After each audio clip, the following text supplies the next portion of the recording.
ये कैंपेन देश के एक बड़े हिस्से में फैलता है और डाइवर्स सोशल ग्रुप्स और पॉलिटिकल पार्टीज इसमें भाग लेते दिखते हैं। एजिटेशन के नर्व सेंटर्स तो दिल्ली, बॉम्बे, कलकत्ता, मद्रास, यूनाइटेड प्रोविंसेस और पंजाब रहे थे, लेकिन इसका असर कुर्ग, बलूचिस्तान और असम जैसे दूर दराज के इलाकों में भी दिखता है। कांग्रेस के अलावा मुस्लिम लीग, कम्युनिस्ट पार्टी, अकालीस, जस्टिस पार्टी और हिंदू महासभा एक्सेट्रा भी आईएनए कॉज को सपोर्ट करते हैं। यहां तक कि ब्रिटिश राज के ट्रेडिशनल बुलवर्क्स में भी प्रो आईएनए सेंटिमेंट्स नजर आने लगते हैं। गवर्नमेंट एम्प्लॉइज आईएनए कॉज के लिए फंड्स कलेक्ट करते हैं। लॉयलिस्ट ब्रिटिश सरकार से अच्छे इंडो ब्रिटिश रिलेशंस का हवाला देकर आईएनए ट्रायल्स को अबैंडन करने की अपील करते हैं। आर्म्ड फोर्सेस भी आईएनए सोल्जर्स के प्रति सिंपैथी शो करते हैं। ये लोग मीटिंग्स अटेंड करते हैं, फंड्स में कंट्रीब्यूट करते हैं और साथ ही रिलीज होने वाले सोल्जर्स को यूनिफॉर्म में रिसीव भी करते हैं।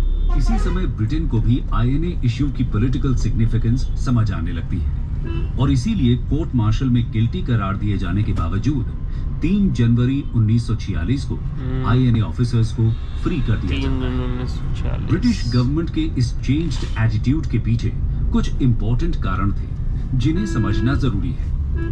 Reasons behind changed attitude of the British. दोस्तों, वर्ल्ड वॉर एंड होने के बाद से ही इंडिया को लेकर ब्रिटिश गवर्नमेंट के एटीट्यूड में बदलाव देखने को मिलता है। इसका एक कारण तो हम आपको शुरू में ही बता चुके हैं, वो था ब्रिटेन में लेबर पार्टी का पावर में आना। इसके बहुत से मेंबर्स कांग्रेस की डिमांड्स को सपोर्ट करते थे। इसके अलावा वॉर के बाद वर्ल्ड में बैलेंस ऑफ पावर भी चेंज हो चुका है। अब ब्रिटेन नहीं बल्कि यूएसए और सोवियत यूनियन दुनिया की बिग पावर्स बन गए थे और ये दोनों ही इंडिया की फ्रीडम की डिमांड को सपोर्ट कर रहे थे।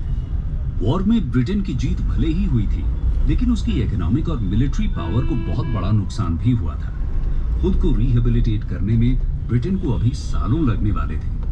ब्रिटिश सोल्जर्स भी वॉर के बाद थक चुके थे और इंडियन फ्रीडम स्ट्रगल को सप्रेस करने के लिए और ज्यादा समय अपने घर से दूर इंडिया में बिताने के लिए तैयार नहीं थे। इसके साथ ही नेशनल स्ट्रगल को सप्रेस करने के लिए ब्रिटिश इंडियन गवर्नमेंट अब सिविल एडमिनिस्ट्रेशन और आर्म्ड फोर्सेस के इंडियन पर्सनल पर भी पूरी तरह रिलाई नहीं कर सकती थी, क्योंकि आईएनए ने दिखा दिया था कि पेट्रियोटिक आइडियाज इंडियन आर्मी के रैंक्स में भी एंटर कर चुके हैं। इसी समय फरवरी 1946 बॉम्बे में इंडियन नेवल रेटिंग्स का रिवोल्ट भी होता है। ये ब्रिटिश कॉफिन के लिए लास्ट नेल की तरह काम करता है। इसको डिटेल में हम अपने नेक्स्ट सही जा रहे हैं ना। ब्रिटिश एटीट्यूड में चेंज का गलत जाएंगे तो बताना दोस्त ना। इंडियन पीपल का कॉन्फिडेंट और देखते रहना डिटरमिन्ड बीच में। जनता अब फॉरेन रूल का ह्यूमिलिएशन ऐसा हमको लगभग थोड़ा याद है, लेकिन नहीं कर सकती थी। ऊपर ही से जाना है भैया। 1945-46 के मजा आएगा क्या? नेवल म्यूटिनी और आईएनए एजिटेशन के अलावा पूरे देश में न्यूमरस एजिटेशंस, स्ट्राइक्स और डेमोन्स्ट्रेशंस भी होते हैं। ऐसा लगने लगा था कि लोग आजादी मिलने तक अब कोई रेस्ट नहीं करेंगे। इसके साथ ही देश भर में लार्ज